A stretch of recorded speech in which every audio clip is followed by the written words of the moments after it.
Well, I'd like to speak with you a little bit about the legacy of Christopher Columbus and especially the religious dimension of that. And I wonder if you could tell me just a little bit to begin with about your own interest in Columbus and in Native Americans and so on. I know it's a professional interest of yours. I've read some excellent articles you've written along that line. I wonder if you just would comment a little bit about your own interest along that line. Well, I've been working for several years on the theme of the image of the American Indian, ideas about the American Indian held by the early European colonists. And I'm particularly interested in Columbus because he was instrumental in establishing a certain image of Indian culture, an image which later was used to justify Indian dispossession. Mm-hmm. And you come at that as a historian, don't you? Yes, I do.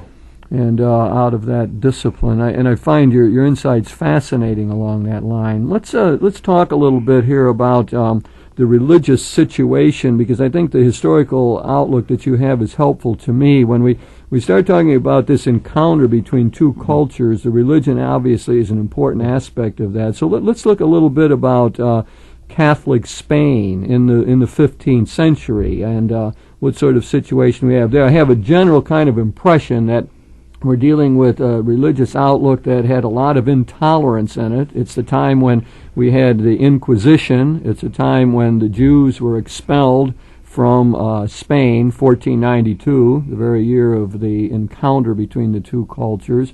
The Moors, the Arabs, the Muslims were also expelled from the country in 1492. So I get a beginning sense of a lot of intolerance connected with Spanish Catholicism at that time. Not only intolerance, but a sense of divine mission and a sort of crusading zeal. And that's absolutely essential to understanding Columbus and Columbus's sense of the New World. 100 years ago, when the 400th anniversary of the discovery was celebrated, Columbus was pretty much represented as a man of science, a person looking forward into the future, a great navigator, a seminal scientific thinker. Actually, that's far from the truth. Columbus was a religious mystic. He was a man who felt himself called by God. As a matter of fact, he devised a very elaborate personal signature that used Greek symbols meaning the Christ-bearer, a sort of play on his first name, Christopher. Mm-hmm. But Columbus's sense of his mission was a far cry from what we would identify with kindly humanitarian evangelical Christianity. Columbus was caught up in mystical notions that it was the destiny of the Spanish monarchy to set the ground for the 100-year or 1,000-year reign of peace before the final coming of Christ by essentially establishing a universal Christian empire. Mm-hmm. And that was to be done by the driving of the Muslims out of Jerusalem. It was to be done by the unification of the Christian world. And his thrust into the New World essentially had as an objective raising money through establishing a new trade route to the Orient, which would enrich the Spanish monarchs and enable them to raise armies to conquer the Turks, occupy Palestine, and essentially set the stage for this vision he had of a sort of universal Christian empire. But you're quite right about the intolerance element. Mm-hmm. 1492 not only represented the discovery of America by Columbus, it also represented the expulsion of both the Moors and the Jews from Spain. Granada fell. Yeah. Jews who would not convert were exiled. Most of them went to into the Ottoman domain. And Columbus was very caught up in that crusading spirit, and it was an intolerant spirit. Mm-hmm. Now, let's go back to that sort of millenarian outlook that you described, this idea that the 1,000-year reign was coming. And in 1492, we were moving near the end of a century, and I think as in our own times, when you move in that direction, there's a lot of thought about end times and completing eras and so on. And that sort of crusading spirit that was afoot at that time, an expansionist kind of notion. I think we have to remember that the culture and the religion were tightly bound together. Oh, very much so Catholic Spain had a mission in the world. And I don't think it was just Columbus, was it, that had that sort of, although he had it to an intense degree, but there was in the whole Catholic world at that time, sort of this millenarian spirit. We had to get ready for the last age and prepare for it and so on. Well, Columbus was by no means an original thinker. He was very caught up in various kinds of mystical or even Kabbalistic writings. Far from being a man of science, he would be fascinated by the supposed symbolism of numbers. At one point bought a prophecy based upon numerology that argued that the end of the world would occur in 150 years. And it was out of that kind of worldview that Columbus operated. He also felt very much that he was called by God to do this great mission. At the same time, he was very much a man of the Renaissance, or a man of the modern world, in that he was a social climber, he was egotistical, he was greedy and what have you, very, very sensitive to his status, a very difficult, prickly individual, a real paradox as a human being. But I think the thrust of recent scholarship is to understand Columbus. You don't understand him as a scientist or an explorer. Mm-hmm. You understand him essentially as a man who felt that he was called by God to accomplish a great end. Would you say that when we look at the whole eventual conquest going on in what we call South America, Latin America, under the Spanish aegis, that it had sort of that missionary thrust? In other words, that idea we were going to convert the Indians. We might get a little sort of interplay here between the attitudes of English Protestantism in coming to North America and the Spanish Catholic outlook in South America. My own initial sense of it is that there was much more of a desire to convert the Native Americans on the part of the Spanish, that I link it with this whole missionary zeal that you've been describing. Whereas it seems that the English had more of a sense of displacement. I mean, the idea was to get the land and to move them off and get them out of the way and so on. You want to contrast those a bit? Yes, I think that one way to come at it is if you look at it from a standpoint of pure economic self-interest. The Spanish colonies, as they evolved, required the use of Indian labor. And I think that the Indian was preserved in large measure because he was vitally needed as a source of labor and provided essentially the foundation of society. And there was also less aversion to intermarriage. Most Latin Americans today are of mixed blood. The English, by contrast, brought entire families over. They were not able to utilize Indian labor after they no longer needed Indian trade and Indian military assistance. The Indian was essentially superfluous. Mm-hmm. The other part of it, though, is I think you're quite right, that there was a very strong drive in the Spanish colonies to establish missions to convert the Indians. Among the English, missionary efforts were only weakly supported. In Puritan New England, for example, the settlements had been in place for about 30 years before there was any effort to convert the Indians at all, and it was not a very successful effort. In the Spanish colonies, by contrast, the missions were spectacularly successful.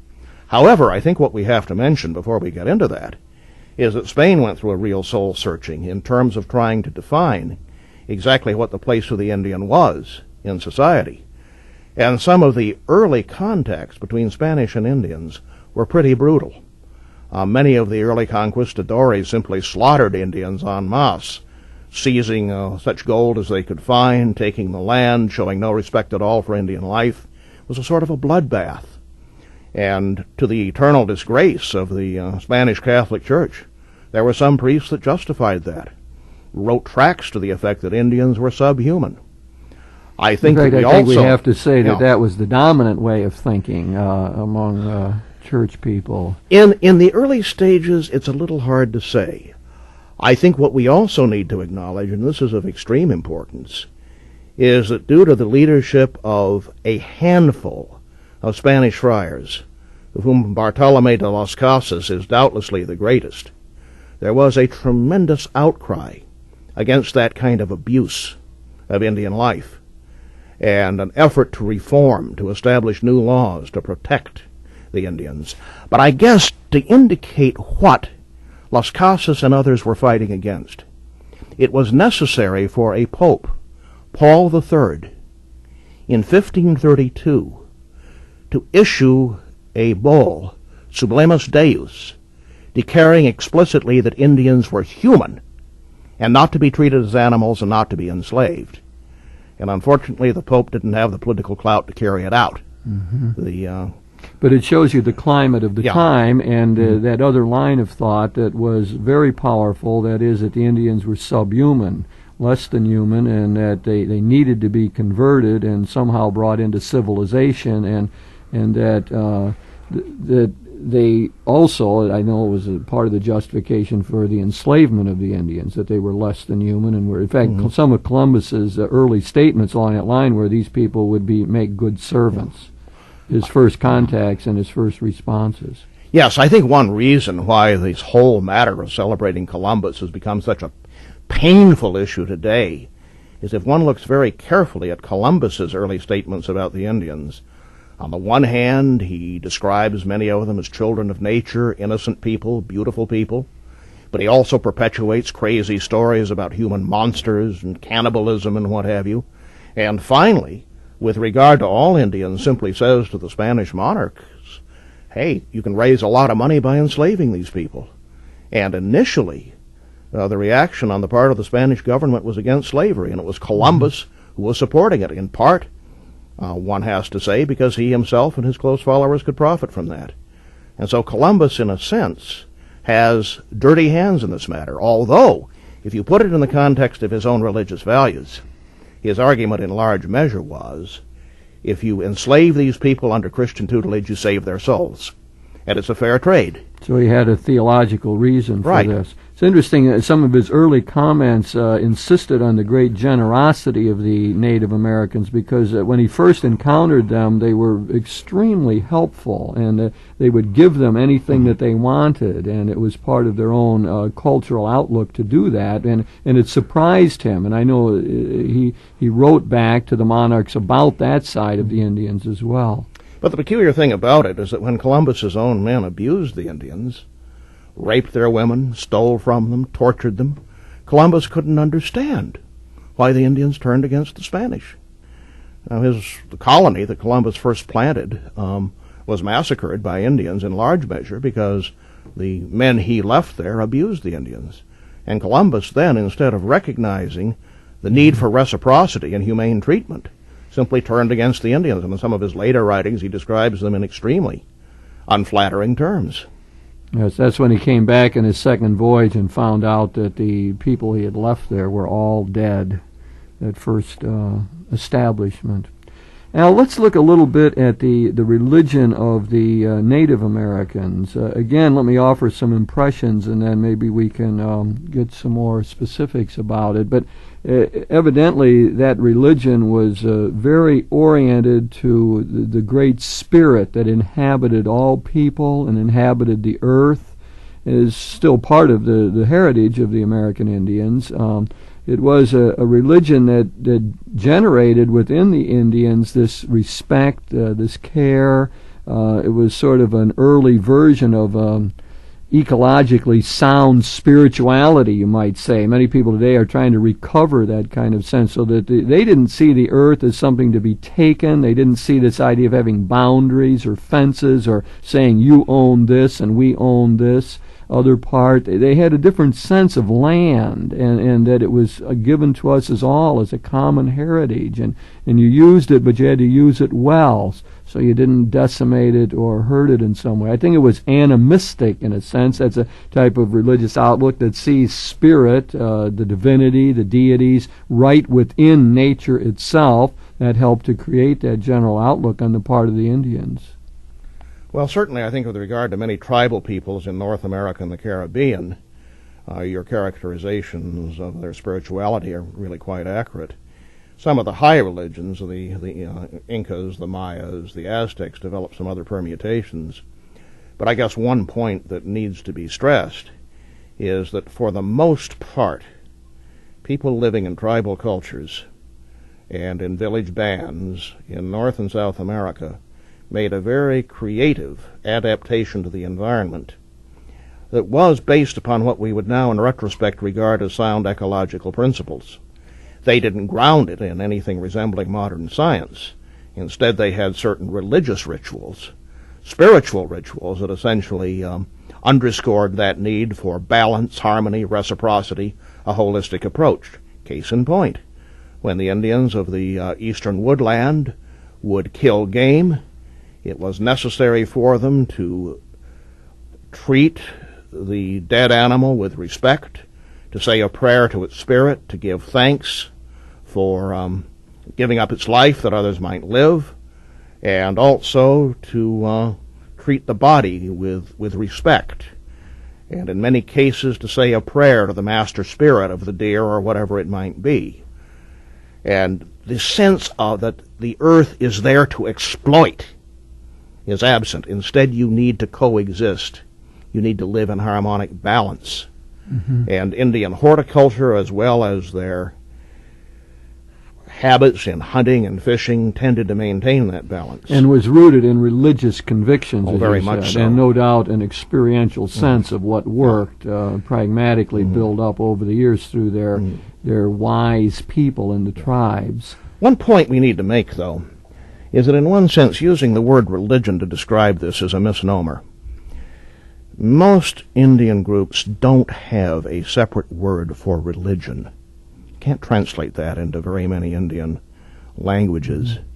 Instead, what we regard as religion was a rather broad, holistic way of life that encompassed relationships with all the spirits and forces that exist in the present world, that dividing line that Christians made between this world and the next, between the spirit and the flesh, simply isn't there. It's kind of woven together. The novelist D.H. Lawrence once remarked of the Indian religions of the peoples of Taos that it was a vast old religion greater than anything we can imagine, because God is everywhere and nowhere. Mm-hmm. A sort of sense of a tremendous mystery in the here and now. I wonder if it isn't more akin to medieval Christianity in a sense where the sacred and the secular were tightly joined together. I think it's more of an invention of the modern world to see the secular divorced from the religious impulse. A lot of contemporary theology tries to get back to the word you used before, a more holistic approach to all of this, in which you don't make a sharp dichotomy between a religious world and a secular world. And it seems as though the Indians did not fall into that dichotomizing. They had a much more holistic sense of how life worked. And I think I read it in terms of the master spirit, as you said, inhabiting all of reality. The one spirit is in all of us and in all people, in the animal world, in the land, and so on. And that's what held it all together, it seems to me. I think that probably our forebears had a better understanding of this than we do. My previous research interest was in society and politics in America during the Jacksonian period, a time when our cities were frequently infested with plague of one time or another, cholera epidemics and what have you. And a standard response on the part of city and state governments to such situations would to be call for a day of fasting and humiliation, and say, in effect, we have in some way offended God and we're being punished for it. We regard that as a sort of superstition now. Indians would understand that perfectly. To them, spiritual acts, violations of taboos, have very real consequences in the here and now. What they would regard as religion is a sort of composite of religion, science, medicine, engineering, what have you. Now, let's look a little bit at one of the great charges used throughout the Spanish world against the Indians, that they were cannibals, and that this cannibalism was part of their religious rites. And I think that takes us back to perhaps the Aztecs or the Mayans, the more developed civilization we found among the Indian groups, and where indeed we do know there was such a thing. I think that part of it was their religious outlook, that they felt that if they sacrificed the heart of a warrior that they had captured, that for 52 years afterwards there would be good harvests and so on. In other words, there was a whole religious outlook that led to a certain violent acts against one's enemies and so on, and came close to cannibalism, and I guess that actually existed. Of course, it was far overplayed within both the English and the Spanish mind. I know that there were all these cannibals running around over here in the new lands, but we have to admit that there was some element of that as part of the religion of the higher civilizations. Well, I think there are a couple of points that need to be made about cannibalism. First of all, there was a tendency in some of the early accounts to describe it as pretty ubiquitous throughout the Americas. In fact, it was very limited in scope, and it was not practiced by most Indian groups. Secondly, some of the early accounts, Vespucci, for example, who was probably more popular than Columbus, that is, his descriptions of the New World essentially established the image of the peoples of America in the early 16th century. Vespucci argued that there were groups of Indians in the Caribbean who ate no kind of flesh except human flesh. And the first account of the Indians, published in the English language about 1511, claimed that Indians were not only sexually completely promiscuous, but they were also prone to eat anything and anyone, and that families would cannibalize one another. All of that is absolute nonsense. Again, Father Bartholomew de las Casas had it right. His view of cannibalism had, as he expounded it in a number of writings not published in his lifetime, said two things. He said, first of all, it is relatively rare. He said, secondly, where it is practiced, it is the result of a misplaced religiosity. Mm-hmm. That essentially the Aztecs, to use your example, practice human sacrifice not because they're cruel and wicked or under the tutelage of the devil. They do it essentially because they are pious and devout, but very misguided. And of course, we now know that the Aztecs and other peoples of Mesoamerica had the strange view that the gods that sustain the world require infusions of human blood in order to continue to function. Among some groups, this need for human blood would be provided by leaders of the aristocracy bleeding ritually. In certain high ceremonies, that was commonplace among the Maya. Elsewhere, human sacrifice became the practice. There was a great tendency, however, to claim the presence, the existence of human sacrifice in places where it probably didn't exist. Spanish sources commonly claimed the Incas engaged in human sacrifice. Now, it's very much doubted that they did. Now, let's look a little bit at Las Casas. You've mentioned him a couple of times. We're dealing with a 16th century figure and a person who had really got into the mind of the Indians. He came here as an explorer to the New World, and then was eventually became a Dominican, and then became a bishop, and is a leading figure in helping to establish a more tolerant attitude towards the Native Americans. He's the one who was behind, as I understand it, the Pope issuing the statement that these people are not inferior but are genuine human beings. He was against the enslavement of the Indians. Eventually he was against the enslavement of everybody, including African Americans as well. So he's a really important figure in all this, and probably someone we could learn a lot from in terms of today. In other words, part of what I get out of it is that he was willing to take the American Indians on their own terms. He was willing to talk with them, interact with them, learn from them, and try to see the good side of their religious heritage and of their civilization generally. He then tried to persuade others to respect them in that same way. I see him as a great example for today as we're trying to work out this legacy of Columbus and its religious dimension. I think that the story of Las Casas is a really remarkable one. He came to the New World, as you mentioned, and not as a priest, but essentially as a man who wanted to make money. And he was given a grant of land and Indian slaves initially. He was appalled by the butchery of the Indians, by the wanton murder and torture of Indians, by obscenities such as a bunch of drunken conquistadores taking a group of Indians and the number of the apostles and burning them in the name of, Jesus and what have you. And he was moved also by a Dominican friar named Motolino, who had denounced those things from the pulpit in Santo Domingo and what have you. So his initial impulse, I think, was humanitarianism. He later became a great propagandist and agitator. To this day, historians argue as to how accurate his portrayals of the Spanish atrocities really were, and some tend to dismiss him on the grounds that he was a troublemaker. I think that they stand up to close scrutiny better than is sometimes recognized. But the amazing thing about the latter part of his career, as he became immersed in understanding Indian culture, is without abandoning his commitment, essentially, to Catholicism and conversion, he developed a very deep appreciation and understanding of Indians on their own terms. I won't go so far as to say that he came to an understanding that Christianity is not culture-bound, but I think he was on the edge of it. He wasn't exactly a cultural relativist, but I think he did have a capacity that other men of his generation, English, Spanish, French, whatever, didn't have, to separate his commitments to Christianity from his belief in the values of his own culture and not confuse the two.